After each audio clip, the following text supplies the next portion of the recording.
Pemirsa militer Israel mengklaim telah mengepung kota Gaza dan membelah jalur Gaza menjadi dua. Juru bicara militer Israel Daniel Hagari menyebut langkah tersebut sebagai tahap penting dalam perang Israel melawan Hamas. Menurutnya Israel masih mengizinkan koridor bagi para penduduk jalur Gaza bagian utara dan kota Gaza untuk menuju ke daerah selatan. Hagari berujar akan terus menyerang dengan kuat dan mengintensifkan operasi darat di jalur Gaza Utara dan kota Gaza secara lebih luas. Akibat aksi Israel, Kementerian Kesehatan yang dikelola Hamas mengatakan hampir 10.000 orang telah tewas di Gaza sejak Israel menggelar operasi militer sebagai tanggapan terhadap serangan Hamas pada 7 Oktober lalu.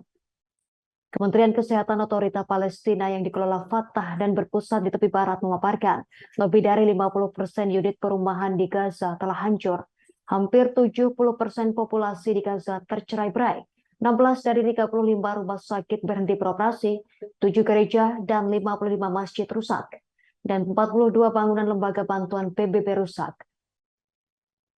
Saat ini terjadi pemadaman komunikasi total yang ketiga kalinya di Gaza sejak dimulainya pertikaian antara militer Israel dan Hamas.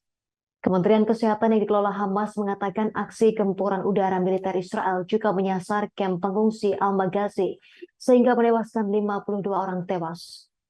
Kamp pengungsi Al-Maghazi berada di bagian selatan Gaza, tempat Israel meminta warga sipil untuk pindah demi keselamatan.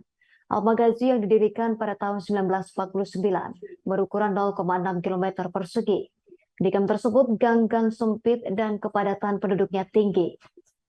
Informasi itu dikatakan Badan Bantuan PBB untuk Palestina UNRWA yang mengatakan lebih dari 33.000 warga Palestina terdaftar sebagai pengungsi di kamp tersebut meskipun jumlah sebenarnya orang yang tinggal di sana mungkin berbeda. Dalam pertemuan tersebut, Netanyahu dan Blinken membahas seruan Amerika Serikat agar Israel menyetujui jeda kemanusiaan dalam serangannya ke Gaza untuk memungkinkan pengiriman bantuan. Namun Netanyahu mengatakan sampai semua sandera dibebaskan, kesepakatan tersebut tak bisa diterapkan. Sementara itu, Kepala Organisasi Kesehatan Dunia WHO Tedros Adhanom Ghebreyesus yang mengatakan ia sangat terkejut dengan laporan ledakan di luar rumah sakit terbesar di kota Gaza Al-Shifa. Kementerian Kesehatan di Gaza mengatakan sedikitnya 13 orang tewas dalam insiden tersebut dan menyalahkan serangan udara Israel. Dalam sebuah pernyataan, para pejabat Hamas mengatakan pasukan Israel menargetkan konvoi ambulans yang membawa korban luka dari Al-Shifa menuju perbatasan Rafah dan jalur Gaza Selatan.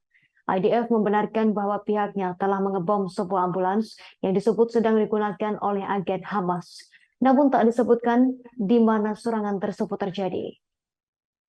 Sementara itu, Mark Rijef, penasihat Perdana Menteri Israel Benjamin Netanyahu mengatakan kepada Channel 4 bahwa Israel yakin Hamas telah mendirikan pusat komando di bawah rumah sakit Al-Shifa. Rijef melanjutkan dengan mengatakan jika mereka membangun konstruksi semacam itu di bawah infrastruktur sipil, maka hal tersebut bisa menjadi target yang sah. Sementara itu, Thomas White, Direktur Urusan Badan PBB untuk Pengungsi Palestina, mengatakan semakin sedikit yang bisa dilakukan PBB untuk melindungi warga Palestina yang berusaha berlindung dari pertempuran.